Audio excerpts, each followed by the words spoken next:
ღია სტუდია.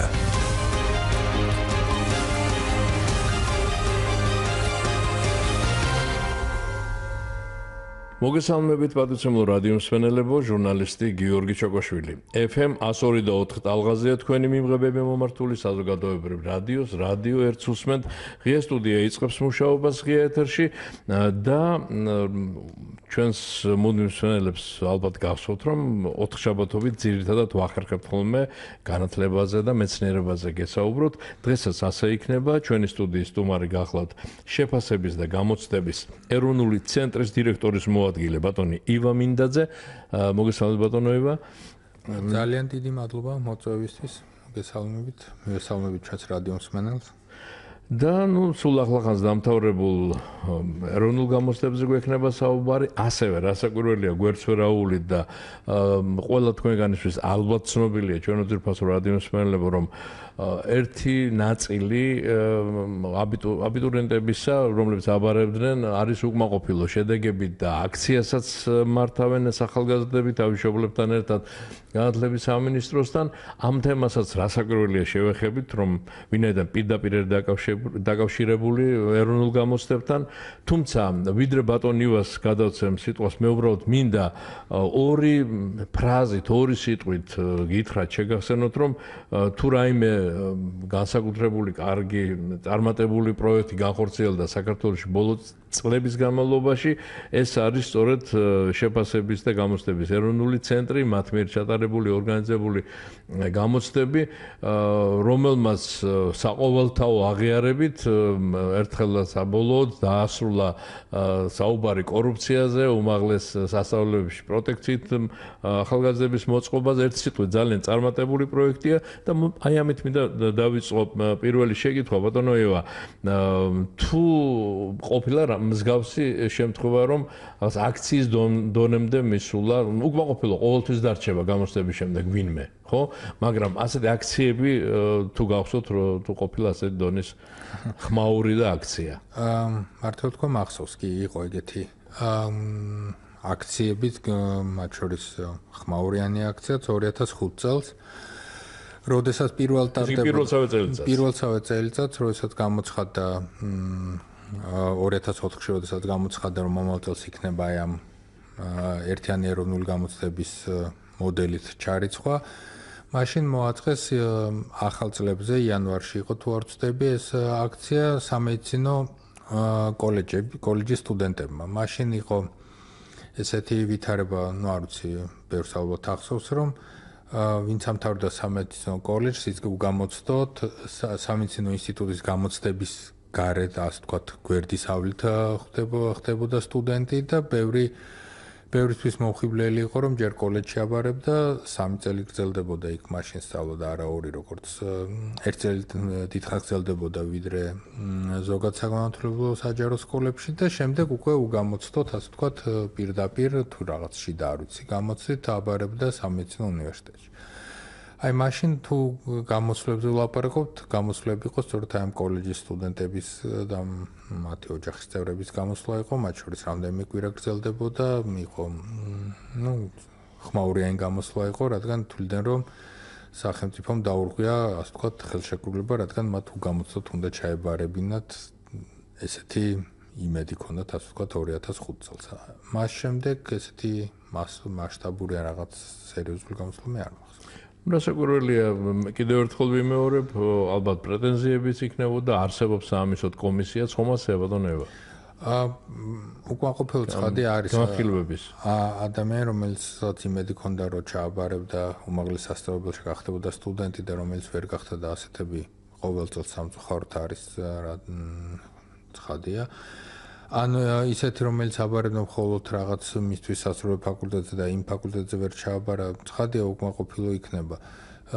საკითხავია რითი უნდა იყოს უკმაყოფილო ასე დროს ადამიანია. რა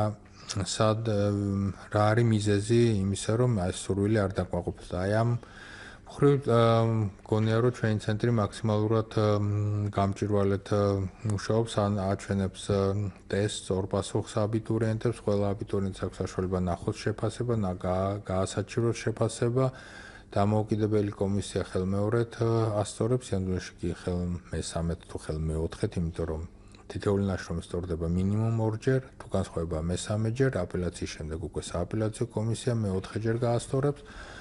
და ეს შედეგი ამ თვალყურის დევნა ამ პროცესისთვის ნებისმიერ აბიტურიენტს შეუძლია და პრინციპში დაინტერესებულ პირს, ვისაც აბიტურიენტი გაანდობს თავის საპასპორტო მოაცემებს და იმ კოდს, რომელთაც შედის ჩვენ სისტემაში. თუმცა მგონია, რომ ამ მხრივ პრეტენზია ჩვენს მიმართ თვალთ გამართლებული არ მგონია გულახდელი რო ვიყო, იმიტომ რომ კონკურსი არის და თუ არის თქვა 100 ადგილი და 150 მსურველია 50 ადამიანი გულმოდგენი იქნება ნამდვილად. გასაგებია და ვინაიდან ბატონ ივასთან შეიძლება თქვენს გქონდეთ შეკითხვები ჩვენ ძვირფასო რადიო მსმენელებო ჯერ არ დაგვისრულებია ამ ესე იგი უკმაყოფილებასთან დაკავშირებული ყველა კითხვა არ დამისვავს სარედაქციო, მაგრამ თქვენს თუ გექნებათ შეკითხვა არა მხოლოდ ამ თემაზე, არამედ ზოგადად შეფასების და გამოცდების ეროვნულ ცენტრთან დაკავშირებით მოგეხსენება ჩვენ ძვირფასო რადიო მსმენელებო რომ ეს ცენტრი არა მხოლოდ უმაღლესის მისაღებ გამოცდებს უკეთებს ორგანიზებას, არამედ იქ სხვადასხვა პედაგოგები მათ შორის და სხვადასხვა გამოცდები ტარდება წლის სხვადასხვა დროს. ასე რომ ამ თემებზეც თუ გექნებათ რაიმე შეკითხვა, ვიცი რომ პედაგოგების ბევრი გვისმენთ, შეგიძლიათ ისარგებლოთ ტელეფონებით 240 91 92 და 240 92 92. ბატონო ევა, ახლა უშუალოდ აი ამ ჟამინდელ აქციას მიმდინარე აქცია შევეხოთ, სწორედ სტუდიაში შემოსვლამდე მოგაწოდეს თქვენ ინფორმაცია, რომ ამჟამად აქციაზე არის დაახლოებით 10 ადამიანი. მშობლებიან ბავშვებიანად, ხო? ეს აქციის მონაწილეები კიდევ ერთხელ შევახსენოთ ჩვენს მსმენელებს, რას მოითხოვენ, რამდენად სამართლიანია ეს მოთხოვნა, რასაკვირველია თითოეულმა ჩვენმა მსმენელმა შეიძლება უკვე თვითონ გამოიტანოს დასკვნა, მაგრამ ინფორმაცია რომ მივაწოდოთ. კი ბატონო, აი თქვენ ახსენეთ სამართლიანობა და ეს ერთ-ერთი ნიშნულოვანი ქვაკუთხედია პრინციპში ჩვენი მოდელი, ვცდილობთ ვიყოთ სამართლიანი ყველა აბიტურიენტის მიმართ, ვინც მონაწილეობს ამ ერთიან ეროვნულ გამოცდებში. არის ვიკითხოთ რა არის მიზეზი იმისა, რომ ადამიანმა ჩააბარა გამოცდები, გადალახა მინიმალური კომპეტენციის ზღვარი და ვერ გახდა სტუდენტი. პირველ რიგში ეს არის შედეგი იმისა, რომ კონკურენცია ცხადია რაღაც ყველა ფაკულტეტზე, ყველა სპეციალობაზე და სხვა აბიტურიენტებმა უკეთესად გაართვეს თავი იგივე ამოცანას, იგივე პირობებში ყოფილი, რასაც ვერ გაართვა ასე წარმატებით ამა თუ იმ აბიტურიენტმა და ვერ გახდა სტუდენტი. არიან აბიტურიენტები, რომელთაც აქვთ მოდი დაგვეისის თქვა უკაცრავად ბატონო ივა, ისიც თქვა რომ რამდენიმე ასეულია მართალია პრეტენზიას ახლა როგორც თქვით ამჟამად აქციაზე 10 ადამიანია, მაგრამ ასეთი რომელმაც კომპეტენციის ზღვარი გადაძლია ხომ და ვერ გახდა სტუდენტი, ასეთი რამდენიმე ასეული. ეს ადამიანები ალბათ მიიჩნევენ რომ მათ მიმართ ასეთი შეფასება რაც გამოტანილი არის სამართლიანი და სწორი და არ არიან აქციაში ჩართული, მაგრამ რაღაც გარკვეული ნაწილი პრეტენზიას გამოთქვას და რას მოითხოვენ, მე ესეც გითხარით. კი ბატონო, მოდით ვთქვათ ნაწილი, ვინც არ გამოთქვას ყოველ შემთხვევაში ეს პრეტენზიას, მგონია რომ ნაწილი იმათგან, ნაწილს ვიცნობთ კიდევ თორემ შევხვედრივად ბევრს ჩვენთან მოდიან ხშირად აბიტურიენტები, განსაკუთრებით ვინც ვერ მიაღწია მიზანს და ვინც გამიზნულად აბარებდა ერთ სპეციალობაზე. ხო არიან ადამიანები, რომ ერთი სპეციალობა აქვს მონიშნული სიტყვაზე სამედიცინო არ ვიცი რომელიღაცა და თქვათ კონკურსში ვერ გაიმარჯვეს და მათ მიზანსტრაფად ძალიან დიდ პატივს ვცემთ ნამდვილად და ვიცით რომ სხვა მაჯობა და ალბათ იცის რომ მომავალ წელს შეუძლია სცადოს ბედი უკეთესად მოემზადოს და აჯობოს თავის კონკურენტებს აი ამ მის მიზანსტრაფაში. არიან აბიტურიენტები, ვისაც 2-3 არჩევანი ჰქონდა. ეს აბიტურიენტები უმრავლესობა სწორედ არჩევანის პრობლემის წინაშე დგან, რომ მათი არჩევანი არ აღმოჩნდა მათი ცოდნის ადეკვატური, თორემ რაღაც სხვა შედეგს მიაღწევდნენ. არიან სხვა შორის ისეთი აბიტურიენტები, რომლებიც არჩევანში შეეშალათ და გახვდნენ სტუდენტები, მაგრამ აღმოაჩინეს უკვე შემდეგ, რომ ისეთი უნივერსიტეტი ქონდათ მონიშნული, სადაც სიტყვაზე თანხას ვერ იხდიან, ან სხვა ქალაქში არის ის უნივერსიტეტი და არ მიაღწეს ყურადღება.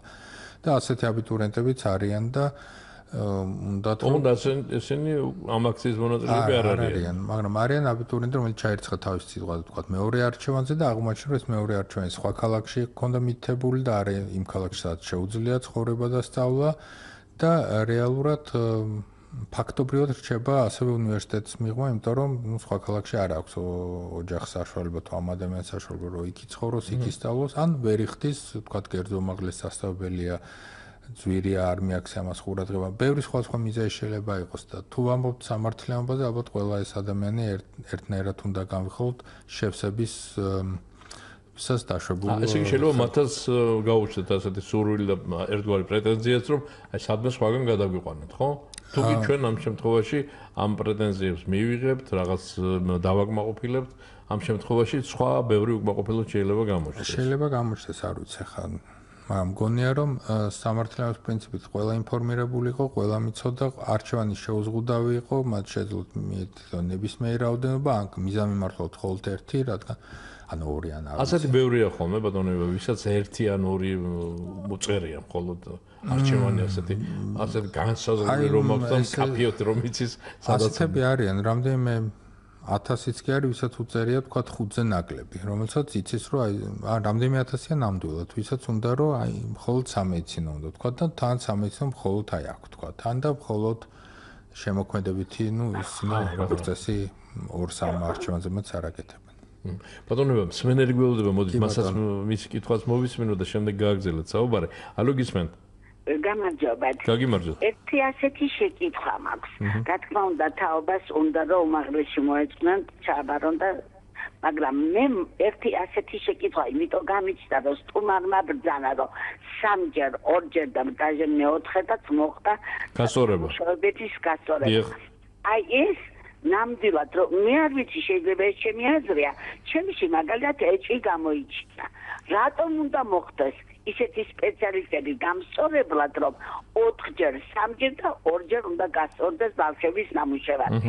რატომ არ მივყევათ ჩვენ არ მიყვავს ეს თაობა იქნება თუ მომავალი კიდე სხვა რომ კარგი გამსწორებლები მოვიდნენ და ნამდვილად ენდნონ როგორც გამსწორებლებს ისე სახელმწიფო კანონს. გასაგებია შეკითხვა, დიდი მადლობა და ორჯერ გასწორება არ ნიშნავს რომ არენდობიან, ეს პირიქით არის გალბატონო, უფრო მეტი ობიექტურობის მიზნით კეთდება, ხო ბატონოება ეს? წარმოიდგინეთ რომ სისტემა ასეთი. სისტემა არის აგებული ისე რომ გამსწორებელს არ ქონდეს მანიპულირების საშუალება. ეს არის ის რომ ელექტრონული გასწორება, ანუ არც ერთი გამსწორებელი არ ხედავს მთელ ნაშრომს, ხედავს მხოლოდ ერთ დავალებას, რომელსაც ასწორებს და ამიტომ სიტყვაზე მესამე დავალებას რომ ვიღაც ტესტის და სულ მესამე დავალებას პასუხობს და იმავდროულად მეორე გამსწორებელი ამავე დავალებას ასწორებს სხვაგან. ანუ ორი გასწორება არის ერთდროულად ორი გასწორება გვაქვს და თუ იქნება განსხვავება, ოდნავი განსხვავება მაინც, მაშინ ეს ნაშრომი იმისთვის რომ დარწმუნებული ვიყო, თქვა ერთმა გამსწორებელმა დაუწერა 5 ქულა, მეორემ 6 ქულა და რომ ვიცოდეთ 5 არის თუ 6 არის, მესამე გამსწორებელთან მიდის ამ შემთხვევაში. თუ დაემთხვა ორი გამსწორებლის შეფასება, დამოუკიდებელი შეფასება, ისინი ვერ ხედავენ ერთმანეთის შეფასებას, ისინი როგორც ეს ერთდროულად ასწორებენ ერთ ნაშრომს და არ ვიცით ვის რა ნაშრომიდის, იმიტომ რომ ეს პროგრამულად შემთხვევით ვანაწილებთ, მაშინ ეს ნაშრომი ქვეყდება და ვამბობთ რომ ეს არის აი ამ ქულით შეფასებული. რაც შეეხება მეოთხე გასწორებას, ეგ არის აპელაციის კომისიის შემთხვევაში, თქვათ აბიტურიენტს მაინც თulis რომ ეს ნაშრომი იმსახურებს არა აი ამ ქულას, რაც კომისიამ დაუწერა, არამედ სიტყვაზე მეც. მას აქვს საშუალება რომ გაასაჩივროს ეს ნაშრომი და კიდევ ერთხელ საგანგებოდ გასწორდება აპელაციის დროს ეს ნაშრომი და კვლავ გამოქვეყნდება ეს ნაშრომი. ამიტომ დობა არ დობაზე და კვალიფიკაციას დაკავშირებით აქ ალბათ არასწორი ჭრილი არის ეს მრავალჯერადი გასწორება არის იმისთვის რომ დავრწმუნდეთ რომ ეს არის ობიექტურად მაქსიმალურად სამართლიანად გასწორებული ნაშრომი და ვაძლევთ აბიტურიენტს გასაჩივრების საშუალებას რომ კიდევ ერთხელ მივცეთ შანსი რომ ისიც დარწმუნდეს რომ ნაშრომი ობიექტურად არის გასწორებული. აქვე გეტყვით რომ 1%-ზე ნაკლებია გასაჩივრებები, როგორც წესი 0.0 რაღაც პროცენტებია. სხვა საგანში 1%-ზე ნაკლებია გასაჩივრების რაოდენობა და თუ დავალებების რაოდენობიდან ამოვთხოვთ, საერთოდ მე-100-ებზე და მე-1000-ებზე ვლაპარაკობთ რეალურად. და მაშინ ისიც გითხარით ბატონებო, ამ პატარა პროცენტებში თუ ხდება ის, რომ ვინც შემოიტანა განაცხადი, დადებით პასუხს იღებს და აი მის მიერ ესე იგი გაპროტესტებული გამოდის რომ სწორია და იქ რაღაცა შეცდომა მაინც იყო და ასეთები არის? ცხადი არის. მოითქვათ აი წელს თუ არ ვცდები 1000-მდე იყო ცოტა მეტი გასაჩივრებული. აქედან მესამედზე მეტი იყო ზოგად უნარებში გასაჩივრებული, სადაც ადამიანური ფაქტორი საერთოდ არ არის. ანუ რეალურად მან გადაკეთება პროგრამა სკანერზე სწორდება, პროგრამულად სწორდება, ამ ნაშრომს ხედავს. ანუ რეალურად იქ გადაკეთებები ნული არის, არც ემატებათ, არც აკლებათ, როგორც წესი, აქ შეცდომები არ ქონიათ 11 წლის განმავლობაში, მე 11 ჯერ ჩატარდა ეს გამოცდები, ანუ 9,500,000-ზე მეტი ნაშრომი გვაქვს გასწორებული ჯამში, რაც შეეხება სხვა საგნებს, სიტყვაზე სადაც სუბიექტური მომენტი ყველაზე ძლიერი, აი თხზულებაში, ქართულში, უცხოენაში, აქ ყოფილა ნამდვილად გადაკეთების სხვა შორის ორივე მხარეს. როგორც მომატებაზე, ასევე დაკლებაზე. დაკლებასაც აქვს ადგილი. ზოგს ყოფილა დაახლოებით ბევრი არ არის მათი, ანუ იმ პროცენტზე ნაკლები რაც გასაჩვენდა, იქაც რაღაც ნაწილი კი ნამდვილად და ჩვენ ვუყურებთ ამ აპელაციას როგორც ურთიერთ გადამოწმების საშუალებას, იმიტომ რომ გამსწორებელიც ადამიანია და გვინდა რომ ყველანი დავრწმუნდეთ რომ სწორედ არის გასწორებული და კიდევ ერთ ჩანს ვაძლევთ აბიტურიენტს რომ გაასაჩივროს თუ კი არ ეთანხმება. ამიტომ ძალიან ნორმალური პროცესი გქონია და თუ გადასწორებებზე ვლაპარაკობთ ძირითადად თხზულებებში თუ იქნება ისეთ ნაწილში. გასაგებია და რაც შეეხება უშუალოდ რაც იყო შეკითხვა დასმული, ესე იგი ორჯერ გასწორება არ ნიშნავს იმას, რომ ერთმა გამსწორებელმა არასწორად გაასწორა და შემდეგ მიუტანეს სხვას და სხვას გაასწორებინეს, როგორც ბატონმა ივამ უკვე განმარტა ჩვენ უზრფასო რადიოსმენელებო, ასეთი სისტემა ჩამოყალიბებული და მე მგონი ძალიან დამაჯერებელი იყო პასუხი ეს სწორედ უფრო მეტყველებს უფრო მეტ სანდოობაზე, უფრო მეტ იგივე გამჭვირვალეობაზე და თვალსაჩინოებაზე, რაც თან ყველა როგორც აბიტურიენტისთვის, ასევე გულშემატკივრისთვის, ყველასთვის ხელმისაწვდომია და ყველა შეუძლია ამ ინფორმაციის მიღება, შემოწმება, გადამოწმება და ასე შემდეგ. და ჩვენი ცენტრიც ყარათაში, როდესაც ორმა ადამიანმა ორ დამოუკიდებელ გასწორებაში ერთნაირი ქულა მიიღო, დიდი ალბათობით ეს ნაშრომი სწორედ აი ამ ქულას იმსახურებს და არა რაღაც სხვა ქულას. მადლობა, მსმენელი გველოდება, გისმენთ, ალო? გამარჯობათ. გაგიმარჯობთ. ძალიან საინტერესო სიტუაციები იქნება.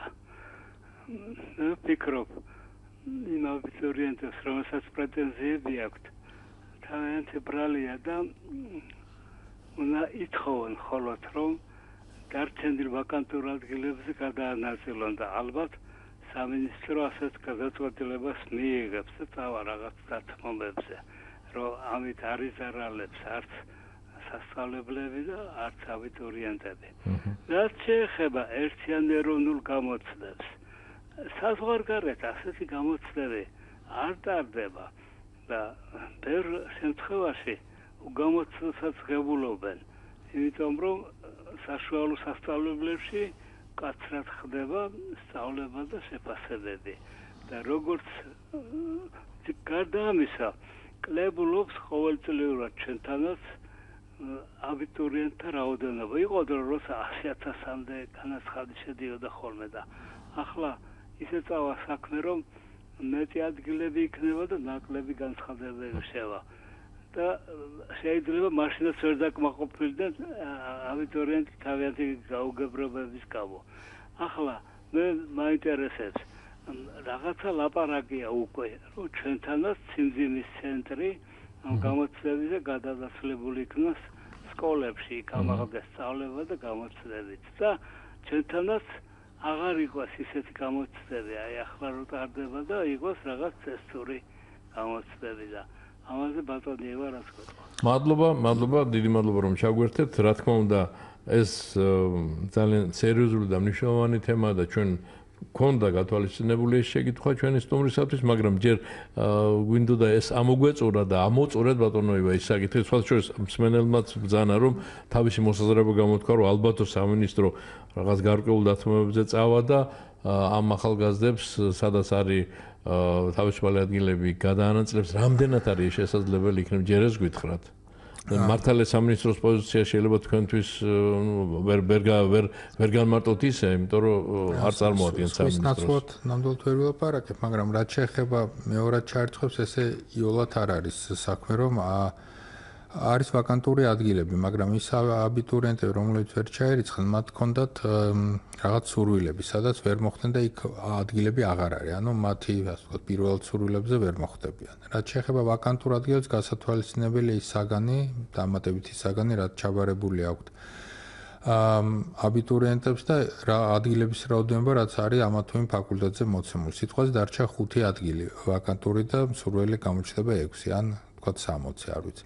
ანუ აქაც რაღაც კონკურსის ფორმა იქნება. ანუ უნდა ჩატარდეს რეგისტრაცია მსურველების ამა თუ იმ ადგილებზე რომ ნახოთ. ეს პროცესი ხანგრძლივი არის ტექნიკურად თუ შევხედავთ, ამას უნდა მივიღოთ უნივერსიტეტებიდან დასტური, უნდა მივიღოთ ხარისხის მართვისგან შესაბამისი დასკვნა, რომ ეს ადგილები მოცემულია. შემდეგ ეს პროცესი გაიწელება წლის ბოლომდე, რამდენიმე კვირა გაგრძელდება, რამდენიმე 2 კვირა მაინც უნდა მივცეთ 10 დღე აბიტურიენტებს რეგისტრაციისთვის, იქაც ვიღაც შეცდომებს დაუშვებს რეგისტრაციის დროს. ანუ ეს ხანგრძლივი პროცესია და ამ სემესტრში ვერ მოესწრება სავარაუდოდ და მაშინ აბიტურიენტებმა უნდა დაიწყონ სწავლება მეორე სემესტრში. არის უნივერსიტეტი თუ არიან უნივერსიტეტები მზად იმისთვის, რომ მიიღონ და მეორე სემესტრიდან დაიწყონ აბიტურიენტებმა და თვითონ აბიტურიენტებს უღირთ თუ არ დაიწყონ სწავლა იქ სხვაგან, იმ იმედით რომ მერე გადავალთ სადაც გვინდა მობილობის წესითო და ესე მარტივად არ იქნება ამ შემთხვევაშიც, იმიტომ რომ მათ 1 წლის განმავლობაში მობილობის წესი არ შეეხებათ, ანუ ვერ გადავლენ, არადა მოუწევთ თავისი სწავლის დაფინანსება იმ სასწავლებლებში, სადაც სავარაუდოდ ნაკლებად უნდათ, დიდ ნაწილს მაინც. ანუ ესე მთლად მარტივად გადაწილება არ არის და სწორედ ეს არის პრობლემა მეორადი ჩარიცხვებისას და სწორედ ამიტომ თავაზობთ აბიტურიენტებს შეუზღუდავ რაოდენობას არჩევანისას, თავაზობთ პრაქტიკულად შეუზღუდავდოს 6 თვის განმავლობაში შეძლოთ ნებისმიერად შეეცვალათ, დაემატებინათ, გამოეკლოთ თანმიმდევრობა შეეცვალათ, ნებისმიერი სახით მიეცათ თავიანთი არჩევანისთვის. სწორედ ეს არის მიზეზები, რატომ არის პრობლემური ეს მეორადი ჩარიცხვები და ესე მარტივად არ არის, ასე ვთქვათ, ამ შემთხვევაში. რაც შეეხება ბატონის კითხვას, ის ძალიან საინტერესო კითხვაა და ოდნავ მოგვიანებით, რომ გველოდება კიდევ ერთი მსმენელი. გისმენთ, დიახ. მოგესალმებით, გენაცვალე, ბევრ დროს ადაგაგაგიდეთ, ჩემი აზრი ასეთია, მეც უმაღლესში ჩავაბარე 6 გამოცდა, ხო, მაშინვე გვაძლევდნენ ნიშნებს. ეხა ბავშვებს აქვს ძალიან დიდი სანერვიულო, იმ წუთში რა ნიშნებს და ჯერ ერთი კორუფცია მოისპო იმით, რომ ინსტიტუტში უმაღლეს ჩაწყოზე, მაგრამ იგივე კორუფცია ზე უარესია, მშობლები მიდიან საზღვარგარეთ, მარტო პურის ლუკმისინ კი არა, იმიტომ რომ ბავშვები მომზადონ, ძალიან ბევრია ჩემი ახლობლები. განსაკუთრებით რაიონებიდან სკოლა უნდა იყოს ძლიერი და იქიდან ქულებით უნდა იყოს ჩარიცხვა, მერე ჰაბიტუსით, რაღაცაზე. კორუფცია თუ არ არის, მშობლების წინ უარესია. გასაგებია. ამ რას გვიშევ დაუშვათ კორუფცია თუ ხალბატონი მართალ ბრძანებს ძლიერი სკოლა არის ძალიან მნიშვნელოვანი ფაქტორი ზოგადად განათლების სისტემაში და ამ შემთხვევაში რეპეტიტორთა ინსტიტუტი დავარქვათ ამას ბევრი გამოთქვას უკმაყოფილოს ბევრი მართლა ფინანსურადაც მძიმე თვირთია ბევრი ოჯახისთვის მაგრამ ამის ალტერნატივა არის ძლიერი სკოლა რეპეტიტორთა ინსტიტუტი არ იწყება მე-12 კლასში მისაღები გამოცდებისთვის. არამედ იწყება რიგ შემთხვევაში პირველი კლასიდან და ალბათ ქალბატონს დამეთანხმებოდა, რომ თუ გადახედავთ ყველა ოჯახს, ვისაც აქვს ოდნავ მაინც შესაძლებლობა ფინანსური, რომ დამატებითი ხარჯი გაწიოს სწავლისთვის, პირველი მეორე კლასიდან ბავშვები დაყავთ ერთ მასწავლებელთან მაინც, როგორც ესე უცხოენის მასწავლებელია. დაყავთ ქართულ ენაზე, მათემატიკაზე, ქიმიაზე, მე-5, მე-6 კლასელები და არის ამის გარკვეული ინფორმაცია, რამდენ პროცენტს დაყავთ. წარმოუდგენლად მაღალია და ალბათ ვერავინ ვერ იტყვის, რომ მეორე კლასიდან დაყავთ იმისთვის, რომ 10 წლის შემდეგ ჩააბაროს მისაღები გამოცდები. პრობლემა ხარისხში არის, სკოლის ხარისხში, რომ მშობელი უკმაყოფილო არ არის დარწმუნებული, რომ სკოლის წონით მისი შვილს ექნება შესაბამისი წონა გავანებოთ თავი გამოცდებს. და ეს მე-4 მე-5 კლასში მასიურ სახეს იღებს სამწუხაროდ. გველოდება კიდევ ერთი მსმენელი. ალო გისმენთ? ალო. დიახ გისმენთ. გამარჯობათ. გაგიმარჯობა. და რასაც ვაკვირდები საერთოდ საქართველოში ძირითადად აღარიბებს მოსახლეობას ეს არის განათლება ციხე სამამტყופო და ჯამბატონო ასე შემდეგ და სადაც აი აქ ვიხარჯებით აქ არის ყოველთვის წყალში ჩაღრილი ხო და ეს არის კიდე მეოთხე კომპონენტი ეს არის ბანკი აი ეს ოთხი ძირითადი სისტემა არის რომელიც ჩვენ უსკურში გვჩეხავს ეს მინდა ამან მხოლოდ გადაარჩენს განათლება თუ აქ არ იქნება უაზროდ ფული ჩაღრილი დანარჩენ სამ კომპონენტს აბსოლუტურად მოსწევს და დაალაგდება სისტემა თავარია განათლება და ამიტომ მე ახლობლები მყავს დაიხარჯენ მანქანები გაღიდეს ვინები გაღიდეს რაღაცა ევროპაში წავიდნენ და რიზმზე ეხლა ზიან თავიანთი დიპლომით ეს გოგობიჭები სახში და არაფერი ზოგი ტაქსავს ზოგი მარკეტში ზრდა 20-30000 ლარი წყალშია ჩაღრილი ასე არის უამრავი ეს მინდა რა გამოდის მაშინ ეყიდათ მანქანა ზოგიერთებს ეტაქსავთ ვალის არ იქნებოდათ ევროპაში წავიდნენ თავიანთ მიწას წყალთან იქნებოდნენ და ასე შემდეგ აი ესეთი ქაოსი და გაუგებრობა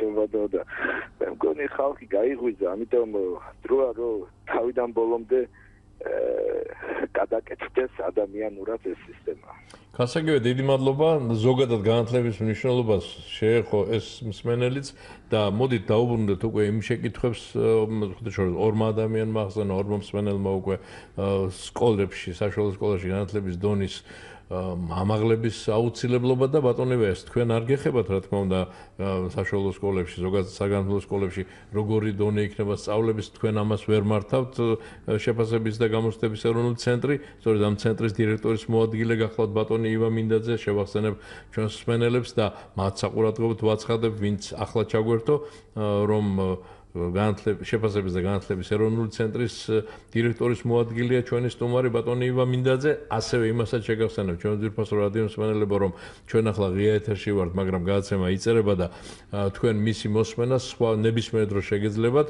თუ კი შევხვალთ ჩვენს ვებგვერდზე რომლის მისამართია რადიო 1-G რადიო 1-G არა მხოლოდ დღევანდელი ნებისმიერი ღია სტუდიის განმეორებით მოსმენას და თქვენთვის ასევე გადმოტვირთვას თუ ამის სურვილი გექნებათ გადმოწერას შეძლებთ.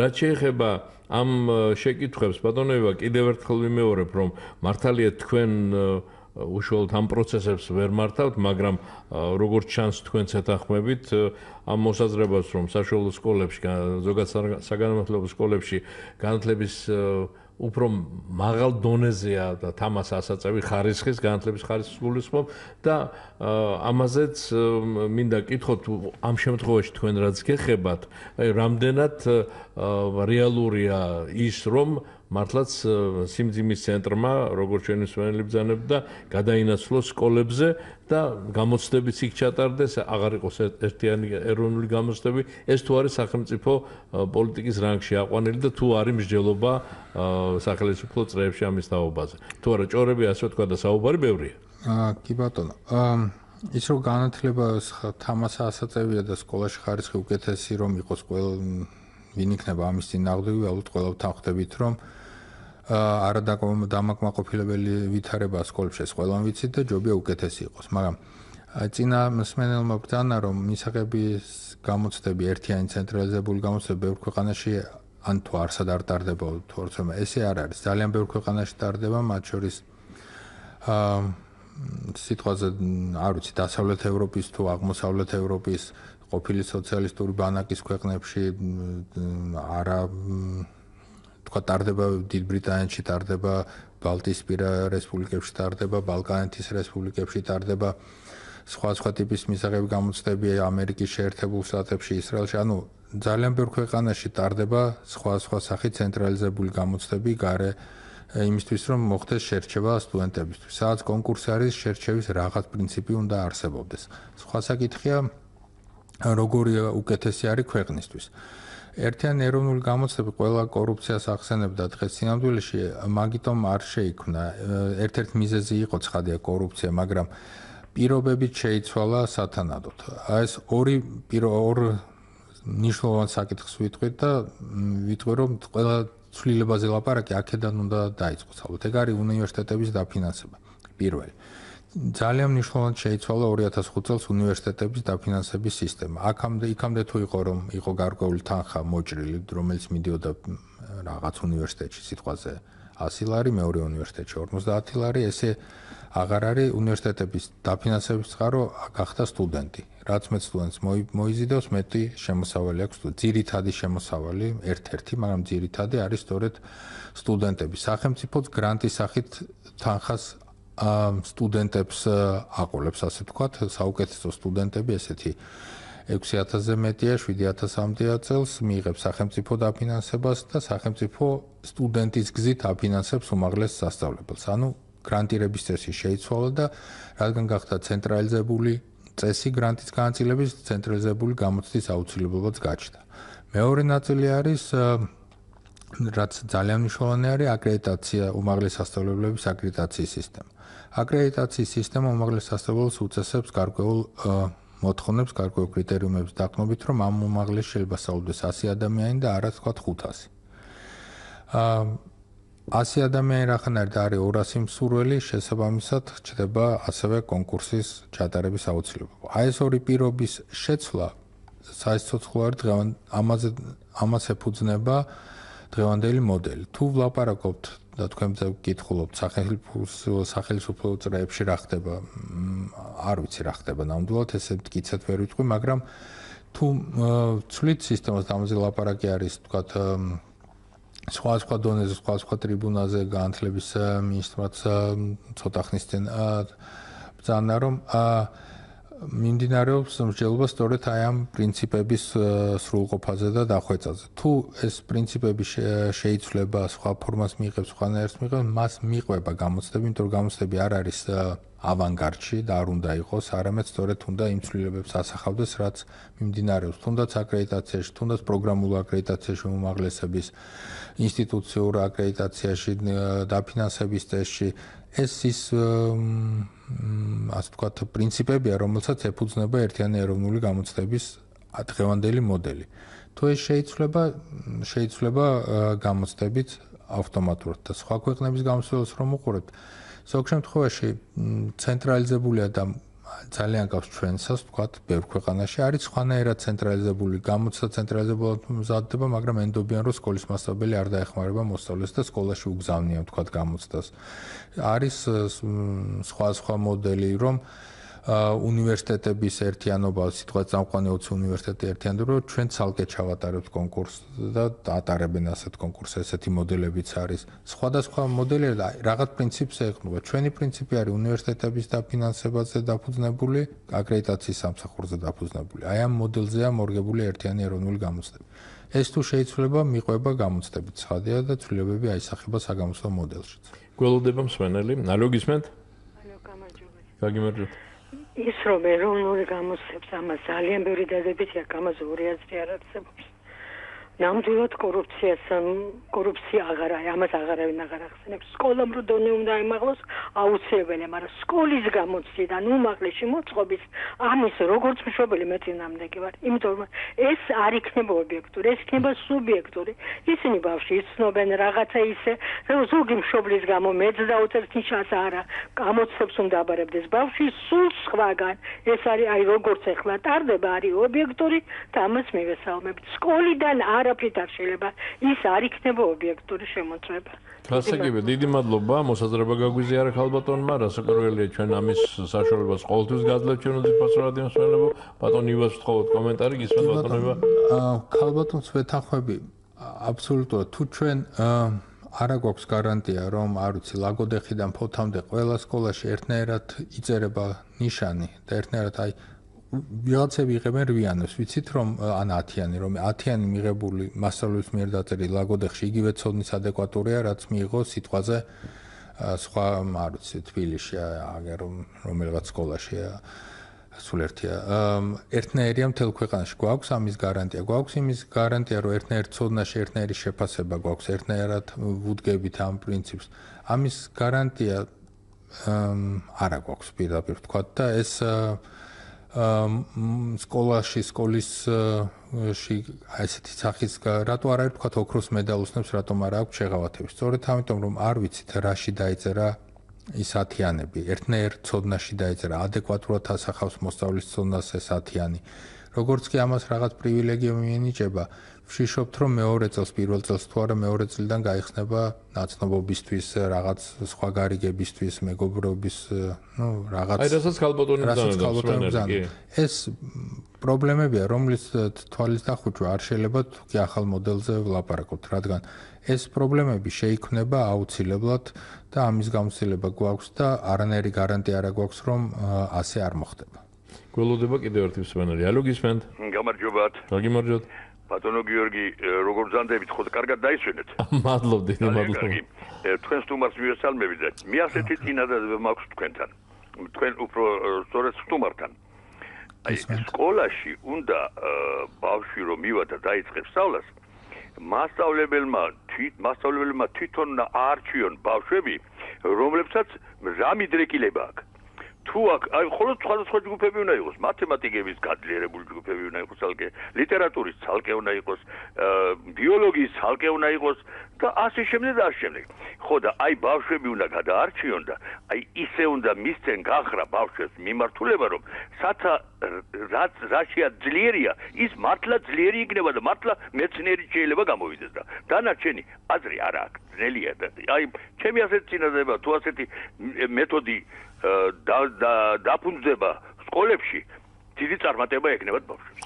დიდი მადლობა. რა თქმა უნდა, ჩვენს მსმენელს უნდა დავეთანხმოთ იმაში, რომ ალბათ უფრო ადრეულ ასაკში უნდა ხდებოდეს რაღაც ინტერესების, მიდრეკილებების განსაზღვრა და ამაში შეიძლება რა თქმა უნდა მასწავლებელმაც მიიღოს ასეთი აქტიური მონაწილეობა, ოჯახმა, თვითონ ბავშვმა გამოიჩინოს უმთავრესია, რომ აი ახალგაზრდა მაწველი თვითონ ხდებოდეს, თვითონ გრძნობდეს რა უნდა. ეს ძალიან ესეთ კომპლექსური საკითხია. ჩვენი მსმენელში მოთავაზება. კი, ბატონო. პირადად მე მგონია, რომ კარგი ალბათ არის, მაგრამ აქვს ხიფათიც, რომ არ გამორჩეს სკოლას რაღაც ფიზიკის მიმართ მიდრეკილი ადამიანი და თქვა გადაიბირა, ასე ვთქვათ, გეოგრაფიის მასწავლებლის ფაქტორი, კარგი ადამიანი, ამიტომ ის საგანი უყვართ. ბევრი არის ის მოსწავლე მუცებში ბევრი რაღაც არის, მაგრამ ზოგადად რომ სკოლა უნდა უღვივებდეს ინტერესებს და თუ ადამიანს აქვს გამორჩეული ნიჭი და სკოლაც ხედავს რომ გამორჩეულად კარგია რაღაც სფეროში, მას უნდა აძლევდეს წრეების სახით ან რაღაც არ ვიცი ხა ეს ძალიან სუბიექტურად მოსაზრებაა. ასე ვთქვათ, ინსტიტუციურად არ გვეხება არანაირად, მაგრამ მგონია რომ აი წრეების სახით რაღაც დამატებითი საკლასო სამუშო კარგი საშუალებებია რომ დარწმუნდეს ის მოსწავლეს რომ მართლა ინტერესებს ისტორია იქნება თუ ქიმია თუ გეოგრაფია, იქნება სიღრმისეულად რომ ჩაუღმავდება ამ საგანს აღარ აინტერესებს და უფრო მათემატიკა მოწოს ან რაღაც არ ვიცი, ისტორია არ ვიცი. ამიტომ ვფიქრობ რომ სკოლას მეტი ბერკეტი უნდა ქონდეს, მეტი საშუალება რომ ეს ინტერესი გაღვიოს. ამაში აბსოლუტურად ვეთანხმები ჩვენს რადიო მსმენელს. და როგორ იქნება მექანიზმი ამ ინტერესის გაღვივების, როგორ უნდა იმუშაოს ამან, ეს რა თქმა უნდა ადგილზეა გადასაწყვეტი, რა თქმა უნდა განათლების მუშაკების გადასაწყვეტია, ასე რომ ისინი იმჯებენ ბატონმა ივამ თავისი მოსაზრება გაგვიზია, რამჟღავ მადლობა თქვენ. ცხადია სკოლამ ყველაზე კარგად იცის თავის მოწაფე.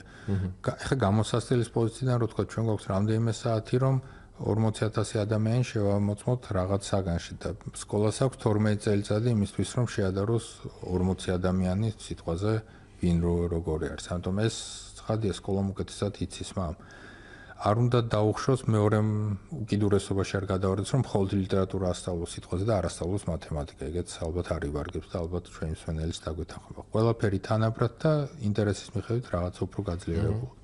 მართალია. მსმენელი ველოდება გისმენთ? გამარჯობათ. გაგიმარჯობთ. მეც ვეთანხმები მოგზანებულ სტუმარს, ნამდვილად გამოცდები მოსაწონია ეს ეროვნული ერთიანი გამოცდების სუბიექტის გამორიცხავს, მაგრამ ერთადერთი ის არის, რომ ძალიან ბევრი ამბობდა, რომ თუ არ მოვემზადეთ ამ საგანში რეპეტიტორთან, იქ კითხვები, ანუ სკოლის პროგრამას სდება გამოცდები ეროვნული გამოცდების პროგრამაო და რამდენიმე საკითხი იყო ისეთი, რომელიც არ შედიოდა უბრალოდ პროგრამაში. აი ამაზე მინდა გავამახვილო ყურადღება. მეორე, სკოლის განათლების ხარისხს ვერ ავწერთ, თუკი თვითონ ენა არ იქნება დახვეწილი, გასაგებად უნდა იწეროს. მე ადრეც ვთქვი და ბატონ გოგის გაეღიმა კიდევაც, რომ ალგებრაში ისეთი ისინი იყო მოცემულობდები, რომ თუ არ იცი საკითხი ვერ გაიგებ, რომ დაიკითხავ. ეს უნდა გამოირიცხოს ბავშვისთვის გასაგები ენა უნდა იყოს რომ მათემატიკა შეუყვარდეს მაგალითად და კიდევ მეორე საკითხი გუშინ სტუმარი ყავდა ეკონომისტი ყოფილა ახალგაზრდა და თურმე საკმაოდ წარმატებული და მთელი 1 საათი ლექცია გვიკითხა და ისეთი რამე მითხრა რომ იმას სკოლაში გეოგრაფია არ გაუვლია ნამდვილად მიმკიცებდა რომ საქართველოს არაფერი არ გააჩნია ქვეყანაზე რომ არის როგორც დაუშვათ კანადა და იქით სადღაცა ჩრდილოეთ გრენლანდიაში და იმაში რომ ცხოვრობს ხალხი რომ საქართველოს სიმდიდრე არ აქვს რომ ბევრი რაც არ უნდა იშრომოს ქართულმა ხალხმა ვერაფერს ვერ შექმნის თუ არ მოვიდა ვიღაცა უცხოელი და არ ჩადო აი ესეთი სისულელეები თავს რო უტენიან ჯერ სკოლაში და მერე ინსტიტუტში ეს არის აი ძალიან მიუღებელი განაცემ წარმატებებს გისურვებთ მადლობა ძალიან დიდი მადლობა ერთ-ერთი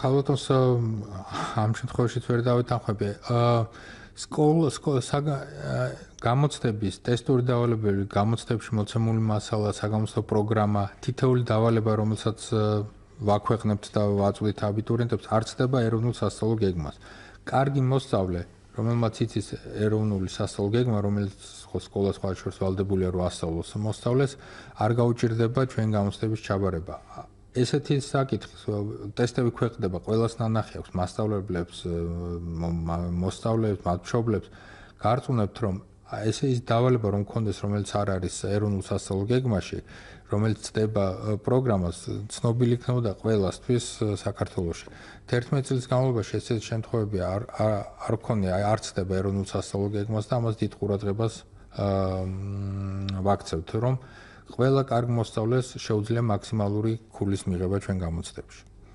ასე რომ რეპეტიტორობა მართალია ძალიან ფეხმოკიდებულია, ძალიან გავრცელებულია, მაგრამ ამას უფრო სხვა საფუძველი აქვს უფრო ვიდრე იმისა, რაც ბატონმა ივამ ახლა განმარტა, რომ არაფერი ერთიან ეროვნულ გამოცდებში ამ პროგრამის აცდენილი არ არის.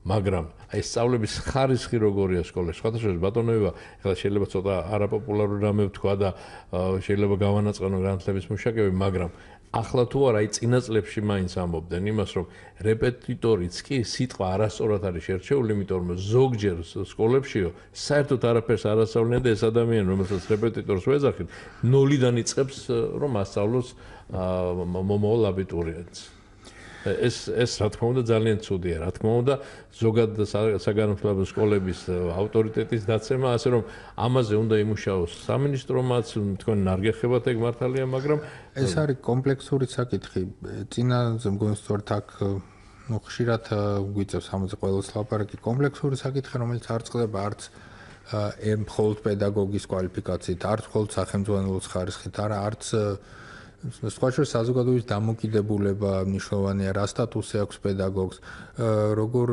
უყურებთ მას ძალიან ბევრი საკითხია რომელიც შეიძლება ფულამდე სულ არ დაიყვანება მაგრამ სხვა რაღაც ღირებულებითი მომენტი აქვს რომელიც ქვეყანაში რა დასამალია და პრობლემა არის და ეს არის არ მხოლოდ განათლების სამინისტროს პრობლემა მგონია ქვეყნის საზრუნავი არის ზოგადად განათლების საკითხი ბატონო ესეც მინდოდა მეკითხა სულ 2 წუთი გრჩება მაგრამ იქნებ მოვასწროთ ამ 2 წუთში რასაც მოვასწრებთ გითხარით სხვა გამოცდები სხვა რასაც თქვენ ატარებთ აი უახლოესი რა გელოდებათ რა საქმიანობას ეწევა ცენტრი კიდე რომ უთხრა ჩვენს მელებს შევახსენოთ უახლოესი გამოცდები იქნება პროფესიულ სასწავლებლებში კოლეჯებში გამოცდები ალბათ ოქტომბრის დასაწყისში ჩვენ ვატარებთ მასწავლებლთა გამოცდებს ოლიმპიადები დაიწყება უკვე ოლიმპიადები ძალიან მასობრივია, რამდენიმე ასეული 1000 მონაწილეობს, 200,000-ზე მეტი ადამიანი მონაწილეობს, 260,000 იყო და ძალიან მასიურია და ძალიან სასიხარულო სხვა საკონფერენციო ჭრილში ტარდება ყველა საგანში.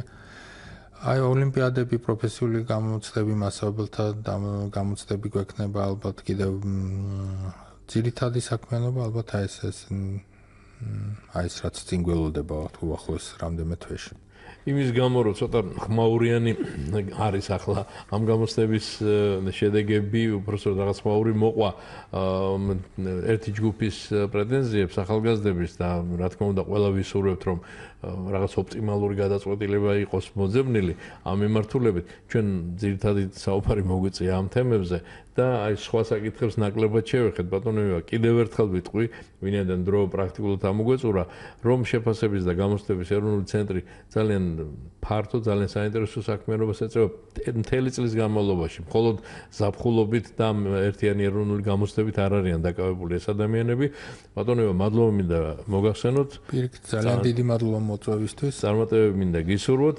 შევახსენებ კიდევ ერთხელ ჩვენს რადიო მსმენელებს შეფასების და გამოცდების ეროვნული ცენტრის დირექტორის მოადგილე ივან მინდაძე სტუმრობდა ღია სტუდიას. ბატონ ივასთან ერთად მადლობას მოგახსენებ ჩვენო ძვირფასო რადიო მსმენელებო, ვინც დაგვირეკეთ და ნამდვილად საინტერესო იყო ყველა თქვენი ჩართვა ჩვენს გადაცემაში. ასევე როგორც ყოველთვის ყველას მოვახსენებ მადლობას, ასევე სტუმართან ერთად ვინც ვერ დაგვირეკა და გვისმინა. ყველას ძალიან დიდი მადლობა. გადაცემაზე მუშაობდით ლია ციკლაური, ნათი არველაძე, ლელა ვაშაკიძე, ინგა გურგენაძე და გიორგი ჩოკოშვილი. ხვალ ღია სტუდია კვლავ